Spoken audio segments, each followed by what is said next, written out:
We're talking about monkeypox.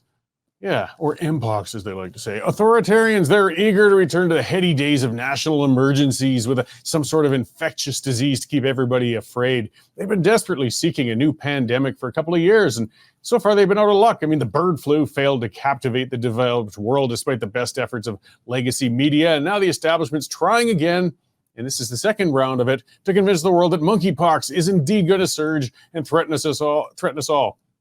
You can't go a day without seeing a news item on monkeypox and the threat that it allegedly presents. But the statistics just don't justify the attention it's garnering. I mean, monkeypox came and went a couple of years ago, but it had very little impact. There's now apparently a new strain we must watch for. Yes, of course. Doesn't it sound familiar? The new strain. Currently, the number of people diagnosed in Canada with this new strain is 0. Whether you're looking at the old strain or the new strain, the death count in Canada for both strains remains consistent at 0. You have as much chance of dying of monkeypox in Canada as you do of leprosy, but you wouldn't know it from watching the news. Like I said, we're supposed to call it mpox since monkeypox is apparently insensitive to monkeys or something. I'm going to keep simple and keep to the term monkeypox. I don't think too many monkeys read my columns anyways. All that said, monkeypox does exist. It does sound like a nasty disease to catch. Even if it isn't fatal, it's going to make you pretty sick, and your body could be covered with oozing lesions that might scar, kind of like chickenpox. The news is also warning us that monkeypox could come without symptoms. So how they know that remains a mystery because people without symptoms don't get tested for monkeypox. But I guess that's somehow the experts know. Sounds familiar again, doesn't it, though?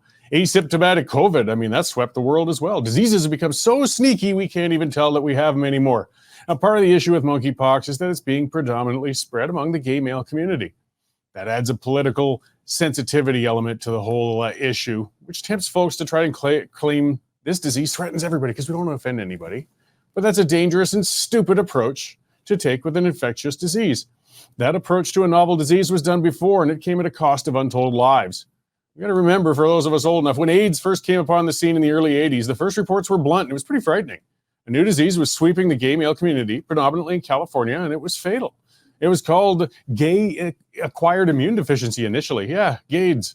And it was also referred to as the gay cancer. I'm pretty insensitive, but it really got to the point, didn't it? Now, the word was gay was dropped, and the term AIDS came from there on in. But as it became evident how horrible and dangerous this disease was, the strategy became one of trying to tell everybody that they were at risk for it. When I was in high school in the 80s, we were told that it would sweep the heterosexual community. Within years, we'd all know somebody with AIDS. It was a frightening scenario for those of us entering our 20s when we were approaching our peak promiscuity. And thankfully, the warnings of the transmissibility of the HIV virus were greatly exaggerated. The disease wasn't that easy to transmit through conventional sex. And while the spread was devastating to those impacted, it certainly was. You can't understate that. It remained predominantly within the gay, male, and IV drug-using communities. That said, again, we can't understate it. It killed millions of people and is still killing people today. But what if instead of pretending the disease was hitting everybody equally, we'd set aside political correctness and targeted prevention and treatment toward the communities that were hit worst? Good lives have been saved if more outreach was directed to the gay, male, and IV drug-using communities rather than pretending it was a risk for everybody.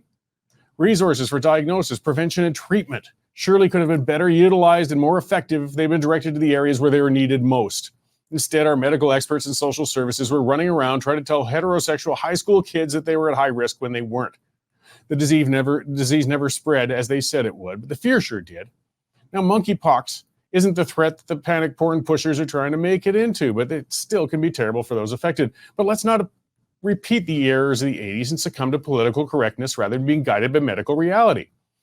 Again, this is being predominantly spread in the gay male community. If we want to prevent it from spreading and harming people, let's target prevention, diagnosis, and treatment to the communities most likely to be hit. It's not a slight against the LGBTQ community to do this. If you really wanted to harm the community, I can't think of a better way than to pretend this was a widespread problem outside of the community and spread the resources too thin all over again. The left loves to how we'll follow the science when talking about policy issues. Well, it's time we set political correctness aside and follow the science when it comes to dealing with infectious diseases.